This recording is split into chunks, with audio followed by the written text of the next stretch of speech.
¿Cuántas cosas pasan en una semana? ¿Eh?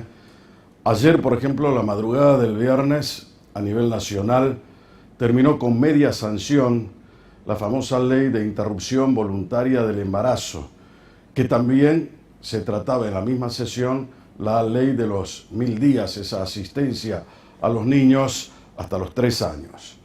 Siempre dije que teniendo en cuenta lo que nos había ocurrido como país, como nación, el año 2008, con la experiencia en las cámaras legislativas de esta misma ley, era muy conveniente utilizar las elecciones del año que viene, que no faltaba tanto, para que allí sea el propio pueblo, sin intermediarios, sin representantes, el que se expida a través del voto, a través de un plebiscito, que es absolutamente legítimo y constitucional. Además, tampoco nos hubiese costado dinero. ¿Por qué? Porque utilizábamos las elecciones de medio tiempo legislativas para, a su vez, votar sobre esto. En un tema tan controvertido, tan sensible a la opinión pública y tan dividido, donde yo creo que en la mayoría de los casos los votos que se dieron en el Congreso no terminan representando en forma adecuada la voluntad del soberano que es el pueblo.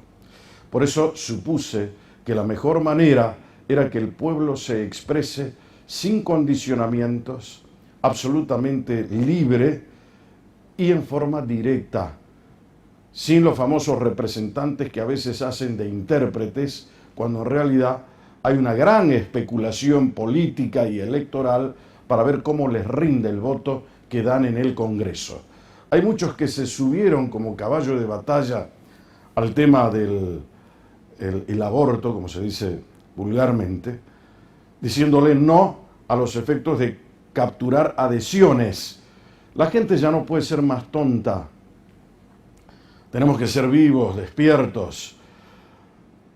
A veces, mientras nosotros estamos de ida, el político volvió 2 o 3 veces. Entonces es importante que tengamos ese cuidado en ver quién está especulando con una posición absolutamente utilitaria del voto, a ver cuánto me rinde, cómo voto, qué es lo que quiere la gente, y no de acuerdo a las convicciones. Pero como de esto se trata, era muy importante estudiar ese proceso. Está bien que el presidente de la Nación lo había de alguna manera prometido en su campaña electoral, pero bueno, había distintas formas de poderlo realizar. Bueno, ya tiene media sanción en una votación agitada, 20 horas de hablar del tema, y me pareció, yo no sé cómo te habrá parecido a vos, pero yo debo haber escuchado de las 170 exposiciones, por lo menos 20. Tal vez no era el total, pero dentro de esas 20, las 20 desastrosas. Ninguno fundamentaba, como corresponde, por qué razón votaba de la manera en que lo hizo, por qué votaban a favor o por qué votaban en contra. Se pusieron a hablar de cuestiones personales, pero nadie abordó el tema como para que la gente entienda por qué determinado legislador votaba de tal o cual manera. ¿Cuál era la justificación, la argumentación, la fundamentación del voto? Y eso que tuvieron tiempo. Por eso cuando nosotros nos quejamos de repente de la legislatura de Salta, que no tiene demasiado nivel, veamos también el Congreso de la Nación.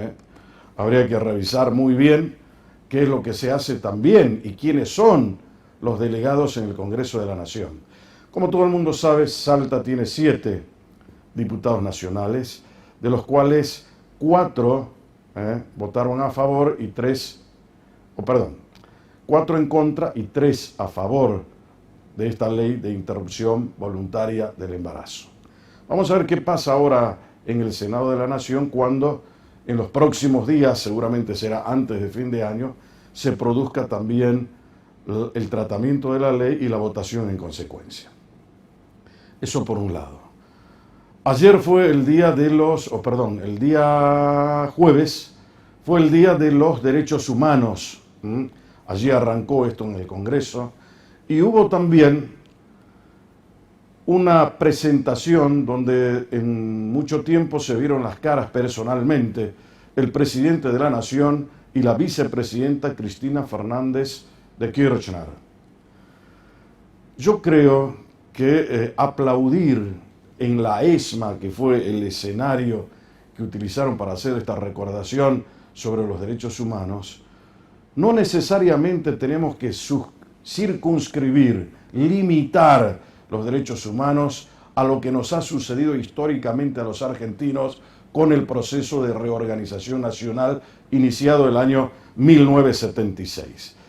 Si bien es cierto, fue una afrenta a los derechos humanos, una noche trágica, absolutamente repudiable y rechazable lo que nos sucedió, no es menos cierto que sería un facilismo inapropiado e inadmisible circunscribir los derechos humanos a quienes padecieron bajo la dictadura su cercenamiento a sus libertades individuales.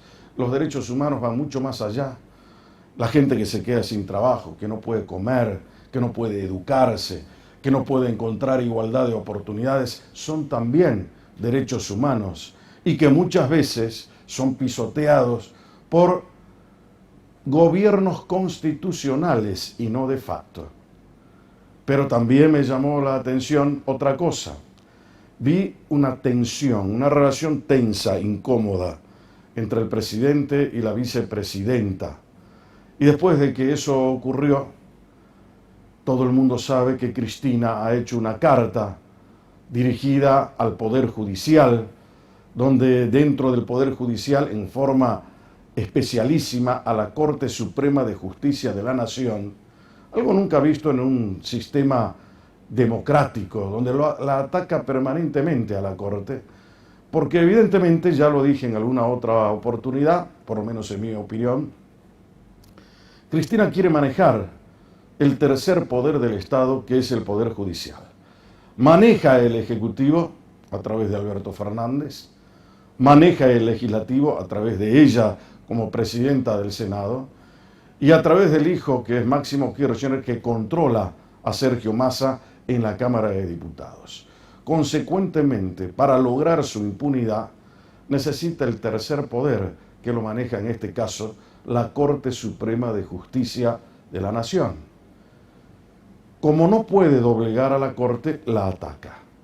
De allí viene la desesperación, el temor que tiene Cristina a no poder resolver las causas judiciales que todavía pesan sobre ella cuando ya transcurrió un año en que es vicepresidenta de la Nación y movió todos los hilos para que eso finalmente termine por ocurrir.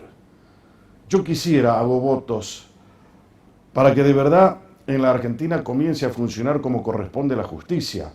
Por eso el presidente de la Nación dijo, luego del encuentro con Cristina, donde seguramente le habrá hecho algún tipo de reproche, que la justicia no funciona bien en la Argentina, que habría que revisar cómo funciona la Corte.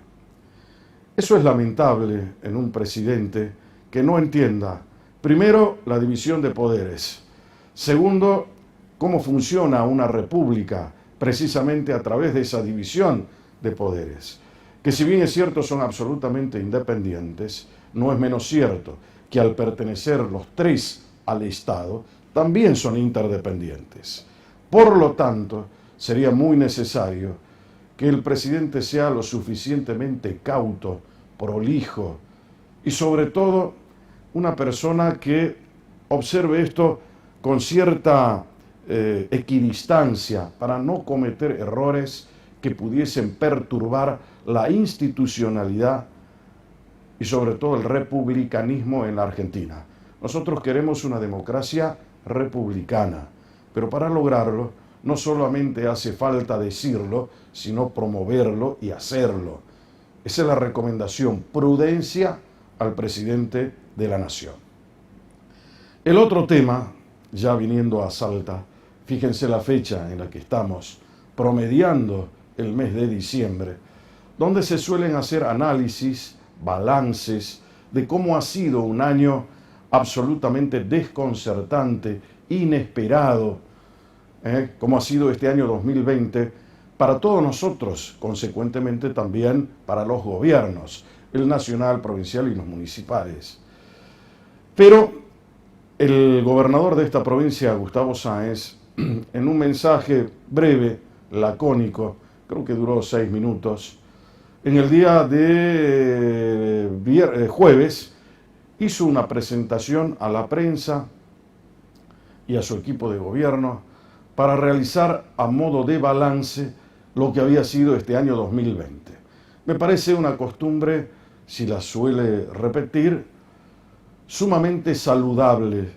Eso habla bien de los gobernantes, porque tienen que rendirle cuentas al pueblo, que es el que les confirió el poder para administrar, en este caso, la provincia de Salta.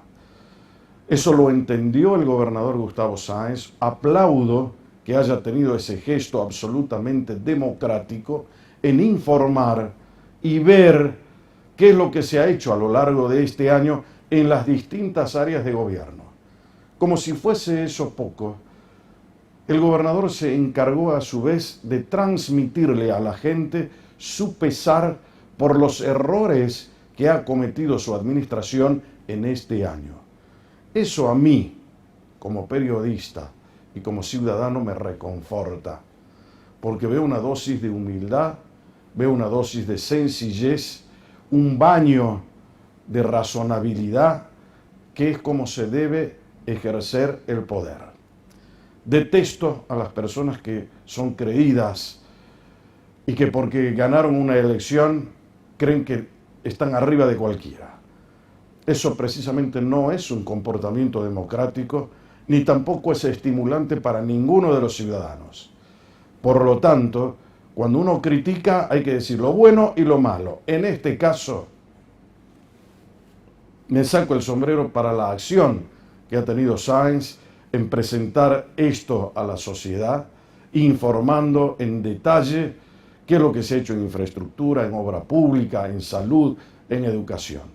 Y hablando de este último tema, retomó él el control del tema educativo, que es la gran asignatura pendiente de este año en el gobierno de él, y dijo: señores, anuncio formalmente el inicio de las clases el 1 de marzo del año 2021, clases presenciales, y es una decisión tomada. Me pareció fantástico. Se necesitaba precisamente no medias tintas, se necesitaba una acción clara, una acción que esté embebida de seguridades para que la gente, los padres que han venido a pedir las clases presenciales, a no perder más tiempo en un mundo que avanza mucho más rápido que el ritmo que tenemos en Salta, no se nos vaya el mundo y Salta quede otra vez relegada con personas que no pueden aprender. Por eso es importante que se hubiese hecho este año varios reacomodamientos en el tema educativo. A veces somos un poco reiterativos con el tema, al solo efecto de sostener nuestra creencia o mi creencia personal de que la gran asignatura pendiente en la Argentina es el tema educativo, también en Salta. Es el único antídoto para tener seguridad, para tener un buen país, para convertirnos en buenos ciudadanos y para poder progresar. La gente que no está educada no va a tener ningún horizonte que la pueda proyectar hacia el futuro con algún grado de seguridad y de éxito. Por eso es importante que entre todos empecemos cada vez más a pronunciarnos sobre una cuestión que es absolutamente imprescindible y que atañe y hace al futuro de Salta. Así que muy bien por esa decisión tomada del gobierno provincial en retornar a las clases. Claro, va de suyo que esta decisión que ha transmitido ayer el gobernador de Salta necesariamente va a estar condicionada a el momento epidemiológico que se pueda vivir en el mes de marzo, donde muchos han augurado que pueda haber un rebrote al terminar el verano o al iniciar, en todo caso, el otoño. Por lo tanto, no hace falta que el propio gobernador se exprese en ese sentido. Lo importante es que nosotros tengamos un poco de criterio para darnos cuenta en qué contexto se toman las decisiones y con qué finalidad. En la noche de hoy, hablando de eso, quiero hacer un repaso sobre el tema sobre el cual hemos sufrido más los salteños, que es el tema salud. Todo este año nos ha sorprendido la pandemia, tuvimos una cuarentena demasiado extensa, la más larga del mundo. Se ha destruido la economía, se ha destruido la salud. Salta descubrió que no tenía un sistema de salud correcto, que era precario, que en muchos lugares inclusive ni siquiera existía, hospitales que no tenían agua. Una cosa realmente increíble en una provincia que viene gobernada por hombres del justicialismo durante tanto tiempo, que promueven, entre otras cosas, la justicia social, ir en contra de la pobreza. Pero sin embargo, si nos vamos a fijar en los índices, por eso es importante, muy importante, que nos fijemos en los índices, que veamos las estadísticas. Salta ha ido creando cada vez mayor cantidad de pobres desde el año 83 a esta parte.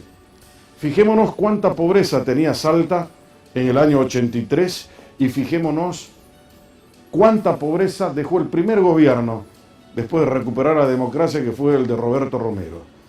¿Qué dejó el otro gobernador que le siguió a Romero, que fue Cornejo? ¿Qué pasó con Ulloa, que era renovador? ¿Qué sucedió con Juan Carlos Romero, que a la sazón cumplió 25 años desde aquel año 95 en que inició su mandato? ¿Y qué sucedió con Urtubey, que también estuvo 12 años gobernando la provincia de Salta? Todos ellos, a excepción obviamente de Ulloa, gobernaron la provincia. ¿Y cuáles fueron los resultados en las estadísticas? Eso es importante para tener a modo de orientación. No quiero echar culpas, no me interesa entrar en ningún tipo de polémica. Pero sí me interesa que empecemos a analizar con verdad, con inteligencia, hacia dónde vamos, quo vadis, para saber, en definitiva, si estamos en el camino correcto o si necesitamos una brújula. Yo te propongo que la sigamos usando, porque tal vez sea la mejor manera de no estar desorientados. Es la propuesta de esta noche. Ya vengo.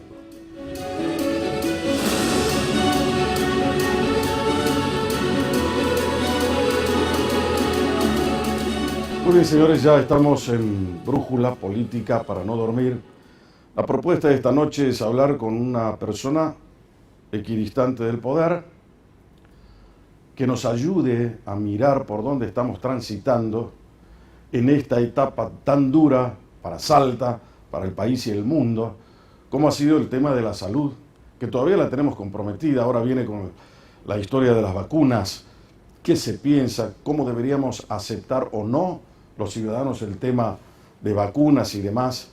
Está conmigo una persona que hace mucho tiempo se dedica a eso, es un profesional destacado en el tema de la salud, que es el doctor Bernardo Biela, que a su vez también se desempeña dentro del COE como asesor, Comité Operativo de Emergencia. Bernardo, ¿cómo le va? Todo muy bien, gracias. Muchas gracias por la presentación. No hago otra cosa que decir la verdad. ¿Hace cuánto tiempo que es médico? Desde el año 1987. Entré en el 83, me recibí en el 87. ¿Y dónde estudió, se puede saber? Estudié en la Universidad Nacional de Córdoba. Ah, en la Universidad de Córdoba. Sí. ¿Y qué especialidad ha hecho? Hice la especialidad de cardiología clínica. En realidad se llama cardioangiología, es decir, Ajá. Corazón y arterias y venas, sería como un flebólogo clínico hablando acá. Y después hice algunas subespecialidades como terapia intensiva, también hice una subespecialidad de docencia, hice el curso de profesor universitario en medicina, tratando siempre de mantenerme dentro del ambiente. ¿Cómo suele un médico hacer su especialidad? ¿Cómo elige? Decir, yo quiero ser neonatólogo, yo quiero ser ginecólogo, yo quiero ser otorrino. ¿Cómo la elige? Una buena pregunta. Yo entré en Ajá. medicina queriendo ser neurocirujano. Por eso le preguntaba, ¿eh? En cuarto año, cuando empecé con las materias clínicas, mi jefe, el doctor Dante Nigro, que ya no está entre nosotros, me dice: che, salteño, ¿qué querés ser vos? Neurocirujano. Lamento decirte que te acabo de ver atender un paciente, nunca en tu vida vas a ser neurocirujano, así que pensá otra cosa. No, le digo, yo voy a hacer neurocirugía. Después cursé cirugía y después neurología, y ese mismo día que rendí en neurología me dije, no voy a ser neurocirujano porque me encanta la parte clínica. Tuve la suerte de que ir a un hospital en Córdoba, que ¿cuántos alumnos éramos? 3. Nada más que 3. Porque era un hospital que recién se iniciaba, el Hospital Tránsito Cáceres Allende, Ajá. primera camada. Éramos 3, en cada materia teníamos 4 profesores, era casi imposible no aprender. Yo empecé terapia intensiva en quinto año de la facultad. Te vas a hacer guardia ahí, vas a aprender adentro de la guardia qué es ser terapista. Claro, ¿sabe por qué le pregunto eso? ¿Por qué? Porque a veces, primero, definir bien una vocación. Una vez que ha definido uno la vocación, después viene la especialización. Porque si uno no es bueno, o no siente, o no tiene una profunda convicción en lo que hace, probablemente no sea un buen profesional. Entonces, siempre trato de entender esa realidad para que la gente, por ahí la experiencia suya, le termina sirviendo a otra persona que no se está Siempre viendo. sirve. Y yo no decidí ser médico en Ajá. una primera instancia. ¿Ah, sí? Yo, bueno, cuando me recibí en la secundaria, mi papá dice, acá en Salta tenemos estas carreras, y me anoté en administración de empresa, viendo la empresa de mi papá. Ajá. Hice un año de administración de empresa, que no me gustaba para nada. Rendí las materias de primer año, y paralelamente a escondidas de mi familia estudiaba nutrición, también en la UNSA. Y rendí las 5 materias de nutrición en la UNSA. Con las 2 libretas fui a mi papá y le dije, papá, si vos querés que yo sea administrador de empresa, lo voy a hacer, pero no es lo que yo quiero. Me gusta más el área de la salud, pero nutrición me gusta, pero no es lo mío. Quiero ser médico. Ese día mi papá me cargó en su auto, un Torino, y me llevó a Córdoba y me inscribió en la Facultad de Medicina. Me imagino que con mucho dolor, porque él hubiera querido que yo siga trabajando con él. Pero es muy importante definir una vocación. Totalmente. ¿Era muy exigente su padre o no? No, era mi gran amigo. Qué bueno, ¿no? No, un gran tipo, él generoso en todo. Papá, necesito, ¿qué necesita? Ajá. Nunca jamás nos dijo que no a ninguno de los 3 hermanos. Si le hago una pregunta, Bernardo, para que la gente entienda, ¿qué es el juramento hipocrático? Bien, es un juramento hoy por Me hoy. imagino que usted como médico lo ha hecho, Sí, ¿no? sí, Todos sí, los sí. médicos lo hacen. A través del cual nosotros juramos defender la vida, aliviar, si no podemos salvar, aliviar o llevar alivio a la familia. Es decir, un juramento que nos permite humanizar esta medicina que cada vez está más deshumanizada, ¿no? Pero fundamentalmente vamos a salvar vidas. ¿Hay un despropósito o un sesgo, un desvío en la convicción médica? ¿En qué sentido? Cuando se hace el juramento hipocrático, ¿por qué es hipocrático? Viene de Hipócrates, que se supone que es el padre de la medicina. Así es. Ahora, en ese sentido, unos dicen el médico tenía una sola finalidad, que es curar. ¿Se ha desvanecido eso con el tiempo, ese propósito, o se lo sigue cultivando como el gran objetivo del médico? El gran objetivo, sin lugar a dudas, es curar o restituir la salud.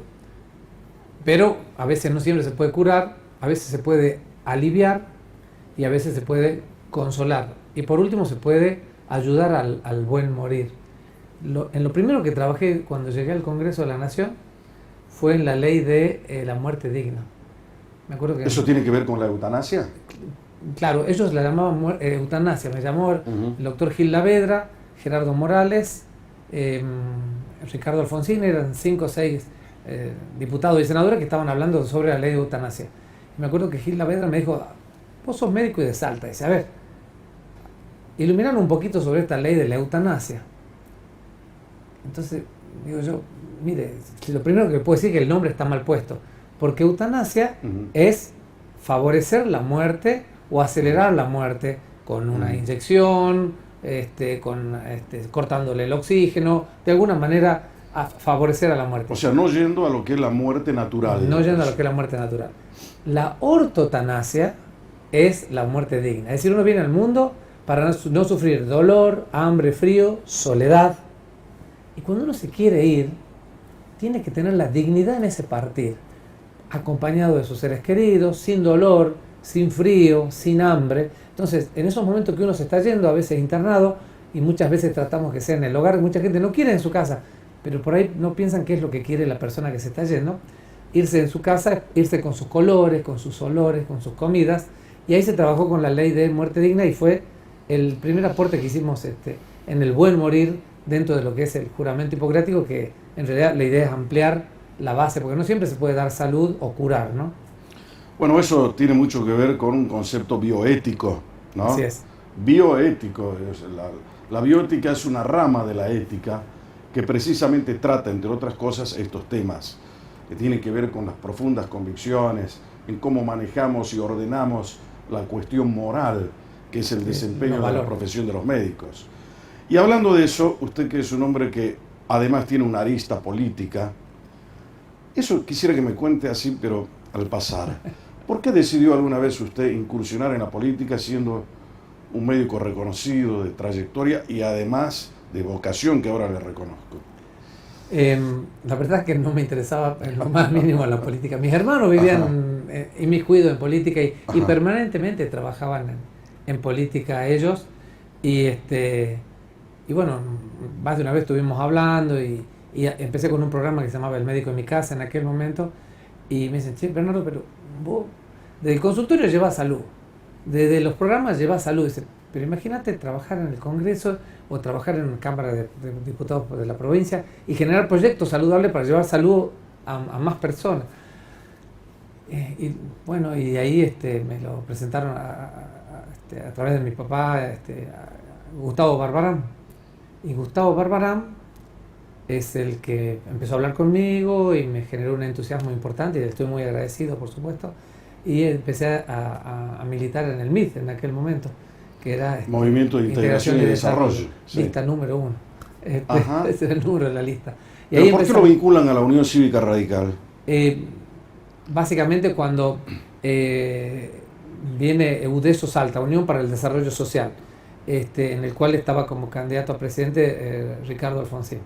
Y entonces se hace un frente en Salta, el Partido Propuesta Salteña, la Unión Cívica Radical, es gente independiente y del MID donde yo estaba trabajando en ese momento. Me acuerdo que en las elecciones a gobernador y vice sacamos en el UDESO el 1,8% de los votos. Y yo iba como candidato a diputado, a mi señora no le gusta la política, pero nada, ni un poquito, innegociable. Y me dice, mirá Bernardo, le digo, mirá, nos sacó el 1,8% de los votos a gobernador y vice. ¿Qué posibilidad que en la de candidato a diputado mejoremos si el kirchnerismo viene arrasando en todos lados? Y Salta fue la única provincia que le sacó un diputado al kirchnerismo en esa elección del año 2011. ¿Qué fue usted? Que fuimos nosotros, que fue el UDESO Salta y fuimos al Congreso. Entonces trabajamos con interbloque con el radicalismo. Me imagino que no se arrepiente de esa experiencia legislativa. No, muy linda. Ahora que lo escuchaba hablar usted del tema del aborto, yo tuve también un tema importante ahí, porque se hablaba ya de sacar la ley y la Unión Cívica Radical había dicho que se iba a acompañar el proyecto de ley. Y yo digo, no, yo no estoy de acuerdo. No, nosotros somos un bloque y en ese momento no era tan transversal y con opinión diversa entonces ahí había otro médico, el doctor Mario Fías de Jujuy. Lo hablo, le digo, Mario, hoy es senador, presidente de la Cámara de la Comisión de Salud del Congreso del Senado. Le digo, Mario, ¿a vos te parece bien? No me parece bien. ¿Y qué hicimos? Fuimos a ver legislador por legislador a preguntarle por qué estaban de acuerdo en aprobar la ley del aborto. Uno por uno. Nos tomamos casi 2 semanas y sobre todo hablamos con los radicales y hablamos también con otros de las zonas cordilleranas, de Salta, de Jujuy, de La Rioja. Y una tarde me llama Gil Lavedra y me dice, me partiste el no, que dice, no podemos seguir con esto, dice, porque éramos 42 y éramos 22 que estábamos en contra y 20 que estaban a favor del proyecto de ley del aborto, y pareció que en los otros bloques también se hizo esa charla. Lo que pasa es que es un tema que no es menor, como decía en el editorial en su momento. Entonces, no solamente se legisla, sino también se trabaja, se pregunta, yo lo escuché que usted preguntaba, ¿por qué decidieron votar sí o por qué decidieron votar no? Y ese fue el trabajo de Mario Fía y de mío.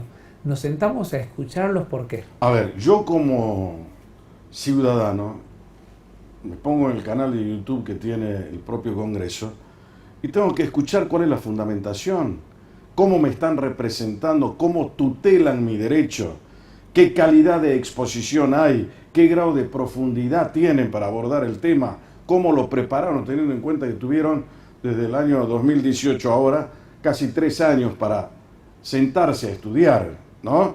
Uno tiene que exigir ese tipo de cosas. Claro que cuando no se exige, ya lo decía Perón, si no se los controla, los hombres son todos buenos, si no se los controla son peores. Lo mismo pasó con la despenalización de las drogas. Cuando salió el proyecto de despenalización de las drogas, salió en la tapa de la revista canábica Gil Lavedra, Vicky Donda y el que estaba de presidente del Frente para la Victoria, bueno, ya me va a salir el nombre, que hoy es ministro de Seguridad, y dijeron, vamos por la ley de despenalización de las drogas. Y yo, la verdad que honestamente me preocupé de gran manera, junto con el doctor Mario Fiat y otros médicos del Frente para la Victoria, nos pusimos a trabajar y a hablar. Esto fue increíble porque hicimos la audiencia pública nacional para la despenalización de las drogas. La audiencia pública de la luz duró 7 horas, la del gas, el aumento del gas, un mediodía. La audiencia de despenalización de las drogas duró 7 días, desde las 8 de la mañana hasta las 8 de la noche. Y gracias a Dios no salió el proyecto de ley. También se enojaron conmigo porque partimos los pensamientos. Ahora quiero hacer una consideración, Bernardo, sí, para que usted nos oriente. Acá el tema de la ley de interrupción voluntaria del embarazo ha dividido no solamente al bloque que usted contaba, sino a la sociedad. Así es. Están los verdes, están los azules, y todo parece un River Boca en Argentina. No hay una ley en que no sea polémica, que haya dos bandos, uno que pugna una cosa y el otro otra. Bueno, acá pasa algo parecido. ¿Cómo deberíamos observar el problema? ¿Es una cuestión de salud pública? ¿Es una cuestión moral? ¿Es una cuestión religiosa? ¿Es una cuestión dogmática? ¿Cómo deberíamos observar, pero no a la luz de una convicción personal, sino a la luz de la razón? Usted tiene razón en algo importante. Es una cuestión de educación. Si nosotros educamos bien a nuestros ciudadanos, no tienen por qué estar optando por el último recurso para evitar un embarazo. Si nosotros hoy tenemos la posibilidad de tener métodos anticonceptivos, infinidades, todos gratuitos en el país, desde el famoso preservativo, que además nos previene enfermedades infectocontagiosas, hasta la pastilla del día después, que la pueden tomar hasta 36 horas después de no haberse protegido. ¿Esa también la reparte el Estado de forma gratuita? Gratuitamente. ¿Y dónde lo hace? En la salita, en el hospital de niños, y uno va y pide el comprimido. Y esta pastilla se la administra y es como si fuera una pastilla anticonceptiva de ese momento. ¿Cuál es el problema? Existe, por ejemplo, el kit contra la violación, que es la pastilla del día después de la chica que ha sido vejada, los medicamentos para evitar el SIDA, la vacuna contra la hepatitis, medicamentos contra las enfermedades venéreas, o sea, que es protección integral de la mujer, no solo que no se embarace, sino que no se enferme, se infecte o se pueda morir. Y si usted pregunta cuántos kits contra la violación se usan por mes, no sé, me sobra una mano. O sea que la gente, ¿cuál es el problema? Desconoce todo esto. Ahí hay un tema. Eso que usted está diciendo es una cuestión central. Porque si el esfuerzo, mejor dicho, si el Estado hace un esfuerzo económico para poner a disposición de la gente eso, deberíamos utilizarlo. Pero por ahí hay otro tema, doctor Viola, que no es solamente el comunicacional. Por ahí hay un problema más profundo que es el educacional. Así es, ese es el problema más grave. ¿Qué pasará con la ESI ahí? La educación sexual integral. Claro, eso es fundamental, tener una buena educación sexual. Y de eso entiendo mucho, porque me llamaron de un colegio católico confesional de Salta hace un tiempo para que le demos charlas de educación sexual a los chicos de 11 años. Me dieron el manual, agarré el manual, le puse a leer. El manual de 11 años habla desde ovulación hasta penetración. Todo eso dice el manual de 11 años. Y con una ginecóloga fuimos a dar la charla a este colegio. Primero dividimos en 2 varones y mujeres y después los integramos. Fue increíble. Increíble porque los chicos por internet bajaban un montón de cosas. pero hablarles de conocimiento, de realidades, de lo que es el periodo, esto, lo otro, y después la integración. Y a los 15 días nos llaman de la comisión directiva del colegio, los papás y el sacerdote. Dije, bueno, acá viene el palo porque yo les hablé claramente, simplemente explicándoles qué es lo que tienen que saber sobre todo esto. Y fue increíble. Tanto el sacerdote como la comisión directiva, como los papás y las mamás, había abuelas también, estaban no contentos. Chocho, estamos hablando de un colegio católico confesional de Salta. Pero o sea, a ver, eso no supone negar a Dios. No. Es simplemente abordar esto. O sea, cada uno de nosotros es una dualidad de cuerpo y alma. Totalmente. O sea, el cuerpo hay que saberlo administrar, ¿no? El Colegio Médico de Salta, sí, la semana pasada, hizo una solicitada en algún diario de la ciudad para manifestar su posición en forma oficial, diciéndole no al tema del aborto, sí a los objetores de conciencia. Esta ley, inclusive, que tiene ya media sanción de la Cámara de Diputados, también trata el tema de la objeción de conciencia desde dos aristas, la institucional y la profesional. ¿Cómo se observa eso y cómo lo mira usted? Yo lo miro bien. ¿Cómo lo analiza? Lo observo bien. Primero porque va a haber instituciones médicas privadas que van a optar por trabajar con la interrupción del embarazo. Y muchas no. Y dentro de esas instituciones que van a optar por la interrupción tanto públicas como privadas, hay muchos profesionales que no van a estar de acuerdo. ¿Qué va a hacer esto? Que cada institución prepare su equipo médico para esto. Y le cuento qué pasó en Italia cuando se aprobó esta ley, que Italia la tiene hace muchos años antes que nosotros.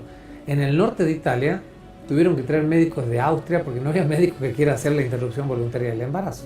Y es un tema que va a tener su arista, ¿no es cierto? Pero sin lugar a dudas, esto es una de las cosas que sumó más diputados para que salga el sí. Agregar esto de la objeción de conciencia, se agregaron 9 diputados por esta razón, que también ayudó al número, ¿no es así? Sí. Y esta objeción de conciencia, yo creo que va a plasmar blanco sobre negro quién. Pero está bien que sea un objetor de conciencia el médico. Y el médico. ¿Se debe respetar eso? Se debe respetar la opinión del médico. El médico que no quiere realizar un aborto, no hay por qué obligar. Ahora, ¿se debe respetar en qué instancia? ¿En la privada o en la pública? Porque si el médico trabaja en su consultorio privado, llega alguien a solicitar la práctica, yo quiero hacer un legrado, no señor, no lo puedo hacer porque mi conciencia no me lo permite. Ahora, si el señor trabaja en la parte pública, ¿está correcto que él sea un objetor de conciencia? Siempre y cuando lo haga hora cero. A partir de mañana, esta es la nómina de médicos que objetan la interrupción voluntaria. Y esta es la nómina de profesionales que sí va a trabajar, tanto médicos como enfermeros, porque no crea que el instrumentador que va a trabajar en el acto quirúrgico, no creo que todo el mundo esté de acuerdo. Entonces se va a hacer la nómina, el director de cada institución va a preparar los equipos para trabajar. Aparte, no se puede estar esperando mucho tiempo, estos son equipos que van a trabajar con guardias y todo esto, y es lo que va a permitir llevar a cabo esta ley. Pero a mí lo que me interesó de esta ley mucho es, dentro de todos los artículos, el tema de la educación. Y si nosotros educamos, instruimos, ¿qué es el paso previo para que no ocurra lo otro? Quizás no necesitemos nunca hacer una interrupción voluntaria del embarazo, porque tenemos hasta la pastillita del día después para Bueno, pero lo que usted está diciendo es una cuestión capital, central. Es lo que venimos pregonando hace mucho tiempo. Es importantísimo la educación sexual integral, como es importantísimo para no cometer delitos tener un régimen contravencional que sea un freno para no llegar a delinquir. Lo mismo en este caso, trazando un paralelismo. Bueno, estamos charlando acá con el doctor Biela, hemos abordado ya la cuestión del aborto, la cuestión ética, bioética, el juramento hipocrático, para que todos podamos entender de alguna manera dónde estamos parados, pero con fundamento, con raíces. En un instante después de la pausa continuamos charlando con él ya sobre otro tema. Dale.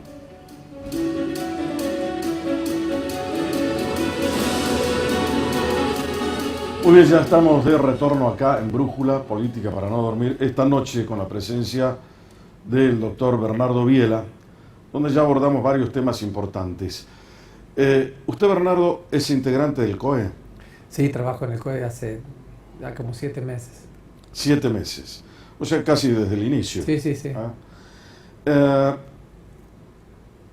¿Está bien o está mal el rol que le asignaron últimamente al COE?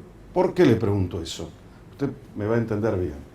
Por ahí veo que hay cosas que el COE, que nació con la intención de asesorar, de hacer protocolos, de visualizar cómo es la realidad epidemiológica de Salta, cuál es, en definitiva, el mapa del contagio, prevenirlo y demás, pareciera ser como que ahora gobierna el COE. Bueno, le preguntan al COE si va a haber clases, le preguntan al COE si va a hacer... No, es decir, el COE tiene que asesorar, pero las decisiones finales las tiene que tomar el Poder Ejecutivo. Sí, 100%.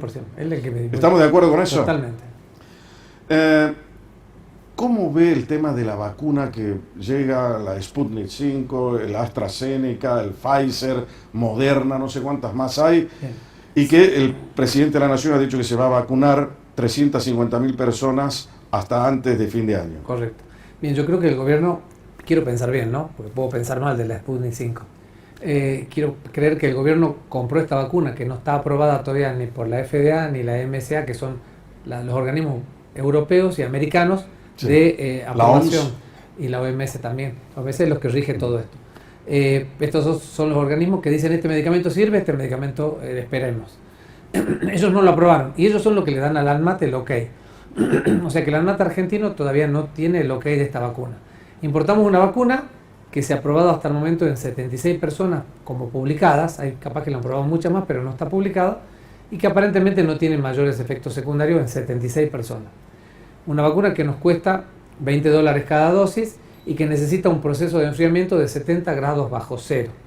O sea que San Antonio de los Cobres, qué sé yo, Iruya, Molde... ¿Cómo hacemos para mantener la cadena de frío? No hay manera de que se vayan a vacunar. Claro. Quizás el AMBA, quizás Córdoba, Santa Fe, Rosario, Mendoza, quizás ellos puedan recibir esta vacuna. Quizás está destinada para ellos esta vacuna de una manera inicial y como manotazo de ahogado. ¿Por qué? Pensando bien, ¿no es cierto?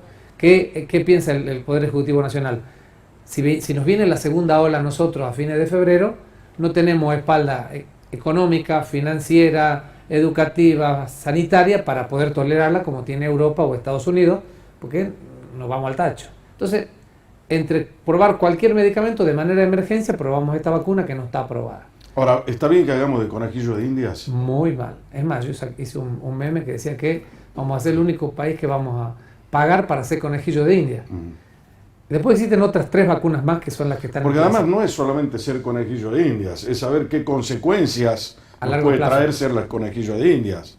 ¿Qué contraindicaciones, qué efectos adversos? No sabemos nada. ¿Qué circunstancias aciagas podemos atravesar con la inoculación de la vacuna? Nosotros le vamos a informar a Rusia qué efectos colaterales tiene casi con seguridad. La colateralidad es un tema que no se puede ignorar, pero ahí tienen una señora que es Carla Bisotti, que tengo entendido que es una muy buena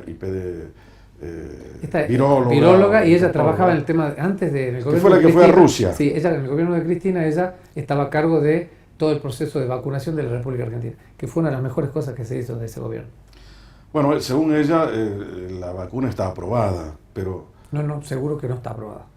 Yo aprobada por ella, quizás, o aprobada por el ministro de Salud de Rusia, pero no por las entidades porque inclusive dijo que tenía un 95% de acción positiva, de efectividad, la vacuna. Así que no sé, bueno. Ahora, tampoco se informó mucho sobre el costo de la vacuna, porque son 2 dosis. Si sale $20, son $40. Claro. Entonces, en 28 millones de dosis es un número. Tenemos otra vacuna, como puede ser la de AstraZeneca, que nosotros nos sale a costo. ¿Por qué? Porque Argentina puso los voluntarios, 1.500 voluntarios, y además pone un laboratorio que se creó en el año 2009 que fabrica parte de la vacuna. Por esto, AstraZeneca le entregaría a Argentina la vacuna al costo, es decir, a $5, $15 menos, con otra salvedad. ¿Cuál es la otra salvedad? Que esta vacuna se mantiene a 3 grados bajo cero. O sea que la podemos recibir en todos los confines de la Argentina y de Salta también. O sea, el tema de logística y distribución es mucho más fundamental, benigna esta que la otra. Totalmente. Más fácil. Más fácil de transportar. Bueno, hay varias vacunas que están dando vueltas. Está la de Moderna y la de Pfizer.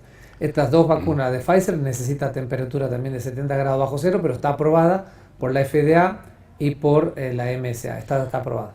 Ahora, estamos en la 4ª fase de esas vacunas. Y todavía en la rusa estamos en la fase 3. Ya te lo expliqué una vez. primera toda, para hacer una vacuna hay 3 o 4 fases. Entonces, bueno, hay que ver que estemos en la cuarta o en la tercera, por lo menos terminada, para saber qué grado de seriedad también tiene el producto. Rusia informó que la fase 3 termina en marzo. Claro. O sea que somos la fase 3. Somos nosotros. Somos nosotros la fase 3. Y como dice el doctor Viela, pagamos para que nos prueben, a ver cómo anda. Quizás el gobierno lo hizo para que no llegue la segunda ola, en una de esas, pensando bien, digamos, ¿no? Si pensamos mal, podemos decir muchas otras cosas. Ahora, esto de la segunda ola, que ya ocurrió en Europa y que está ocurriendo fuertemente en Italia todavía, ¿puede llegar a ocurrir acá también? Sí, puede llegar a ocurrir porque este es un virus estacional. Así como la salmonela nos está pegando ahora en primavera, el coronavirus y la gripe y la influenza nos pega en invierno-otoño. Es decir, con los primeros fríos, Europa creyó que iba a llegar la vacuna antes y no le llegó. Cuando lleguen los primeros fríos, este virus, para que entienda don José de Doña Rosa, como que se pone más polenta, más fuerte y puede generar estos cuadros. En el verano, por distintas razones, se atenúa la capacidad de infectividad, etcétera. A pesar de que uno está en la playa o está en el río, porque ellos pasaron un verano más o menos aceptable, pero nunca se imaginaron que iba a haber una segunda ola. Y ahora están padeciéndola en Miami y todo el departamento del sur de Florida también están golpeados por esta pandemia, esta segunda ola. ¿Cómo vio, doctor Viela, el manejo de la crisis pandémica acá en Salta con la cuarentena que tuvimos? Bien, en la fase inicial fue una fase de aprendizaje, que a pesar de que veníamos preparándonos y nos venían capacitando, nosotros generamos toda la capacitación en el área privada, es lo que yo trabajaba en la capacitación del área privada, y estaba la capacitación del área pública, desde cómo vestirse hasta cómo atender a estos pacientes, porque en realidad había pánico en el sector salud para atender a estos pacientes, pánico. En el área privada... Ahora se pasó un poco la historia, pasó, ¿no? Renunció casi el 30% de los enfermeros, mucamas, y casi el 50% de los médicos no volvió a trabajar más. O sea que trabajamos con mucho menos personal en esta etapa compleja. Y estuvimos trabajando a full. Gracias a Dios Salta no tuvo que decir no tengo cama, Salta no tuvo que decir no tengo respirador. El 18 de septiembre se dio un golpe de timón bastante importante y ese día teníamos 498 casos por día. Y a partir de ese día empezaron a disminuir los casos hasta ahora. En ese momento el gobernador habló a la población de que se iban a recrudecer los controles. Sabíamos que los controles nocturnos eran los más importantes. ¿Por qué? Cuando yo hablo elimino 200 unidades virales. Cuando yo grito elimino 1000. En una fiesta clandestina, 30 personas contagiadas llenan el ambiente con 30.000 unidades virales y es como tirar lluvia en una pieza, entonces se contagian todos, se contaminan todos y eso es lo que se ve, que la persona no se contagia ni en el shopping, ni en la peatonal, ni en el trabajo. El 95% de los contagios ocurre en reuniones, en fiestas. Es por eso que hoy Europa está con toque de queda. Siguen trabajando, pero están en toque de queda porque desde las 0 horas hasta las 6... Previniendo el lugar, el epicentro del contagio. Y bueno, eso es lo que costó entender, y también aprendimos en esa etapa que los obesos mórbidos, los que estaban muy excedidos en peso, si se enfermaban gravemente era muy difícil sacarlo. Nosotros, me atrevo a decir que nosotros de todos los pacientes obesos mórbidos salvamos uno, y en el hospital de la Doña Tibia se murió el 100%. O sea, ¿por qué? Porque es una enfermedad que es muy dañina una vez que afecta el organismo. Por ahí hay gente que no le tenía miedo, los jóvenes no le tenían miedo porque sabía que casi no los afectaba, y los adultos mayores le tenían pánico. Ahora, nosotros acá en Salta, ya pasamos el famoso pico. Por el otro día veía el gráfico, ¿no? Es muy importante ver un gráfico para poder señalar dónde está el pico, en fin. El 18 de septiembre fue el pico y ahí empezamos a bajar. Exactamente, empezamos a bajar. Indudablemente que esta baja no sabemos hasta cuándo va a ser. El otro día, por ejemplo, hubo una sola persona infectada acá en Salta Capital. Y 3 con salmonela. Claro. O con el dengue, que también puede ser. Con el dengue, ¿no? Que ya va a empezar ahora. Bueno, es una cuestión, ¿cómo ve el sistema sanitario? Porque a raíz de eso, creo que hay un sistema sanitario hoy que está totalmente descomprimido, sobre todo las áreas de terapia intensiva, ¿no? Así es. se ha descomprimido y se ha empezado a trabajar con otras patologías que estaban medias dejadas de lado. ¿Por qué? Porque los pacientes cardíacos coronarios decían, no, yo no me voy a internar porque me va a agarrar COVID. Entonces hablaba con su médico cabecera y fortalecía la medicación. Hoy se están reacomodando con patologías prevalentes, enfermedades respiratorias, cardíacas, diabéticas, etcétera, porque no se estaban internando estos pacientes, cirugías programadas, todo esto se había dejado de lado porque solamente se operaba las urgencias. Esto permitió que se acomode, por un lado. Y por otro lado, permitió que aprendamos este virus. Yo siempre dije que es un virus muy docente. Nos enseñó a combatirlo, nos enseñó a no tenerles miedo. Yo he trabajado 3 meses dentro del área COVID y estoy negativo. Yo me hago testeos semanales y he estado trabajando adentro disfrazado de marciano. Y debe tener muchos anticuerpos. Y entraba por a mi casa, entro por otro lugar, tengo otro baño, me cambio de ropa. Yo para estar con mi familia hago una doble sanitización, una cuando salgo de la clínica y otra cuando entro a mi casa. Y a mi mamá la veo atrás de una reja, es el Día de la Madre atrás de una reja, ella está en su casa y yo de este lado, y digo reja no porque está presa, sino porque tiene una reja en la puerta de su casa. Bueno, pero son cosas yo me importantes cuido y la para cuido. Cuidar, claro, sí. Que usted hace bien en relatarlas. Desde marzo, que comenzamos esta historia pandémica, hasta el día de hoy, avanzó la medicina en la terapia, en el tratamiento del COVID-19 o del SARS-CoV-2. Tenemos una medicación adecuada, se hablaba de la ivermectina, el cloruro de sodio, y otros medicamentos. ¿Avanzamos en eso, en el tratamiento? Se avanzó en lo que es el diagnóstico precoz. Antes se pedía siempre un hisopado, un estudio para ver, que demoraba tiempo. Hoy en día con una placa de tórax podemos hacer un diagnóstico presuntivo de COVID. Y eso es algo fantástico. Y hablábamos hasta con las obras sociales para decirle, mira, no estemos esperando este hisopado, porque se nos va a morir el paciente. Y es así que muchos pacientes, llegaba el hisopado y ya el paciente no estaba, porque hasta este paciente había que aislarlo a hora cero, a veces intubarlo a hora cero, ponerle oxígeno con el casco a hora cero. Entonces, ¿qué nos enseñó este virus? Primero, a no tenerles miedo, sino respeto. Segundo, a trabajar y anticiparnos. Este paciente empezó a desmejorar rápidamente, ya lo llevo a terapia. Antes que se empeore, le pongo plasma de convaleciente, qué medicamento específico para que los pulmones no se inflamen. Es decir, fue un virus que nos fue enseñando día a día y Dios quiera que no haya una segunda ola, pero nosotros tenemos una capacitación un 100% superior a la que teníamos en marzo, a pesar que en marzo nos habíamos puesto a estudiar, habíamos hecho simulacros. Pero el mundo estaba en esas mismas condiciones, sí. ¿No? Bernardo Biela, gracias por estar conmigo acá esta noche. Por favor, gracias. Y como siempre te digo, para jamás perder el rumbo, brújula, en su penúltimo programa. La semana que viene nos vemos. Chao.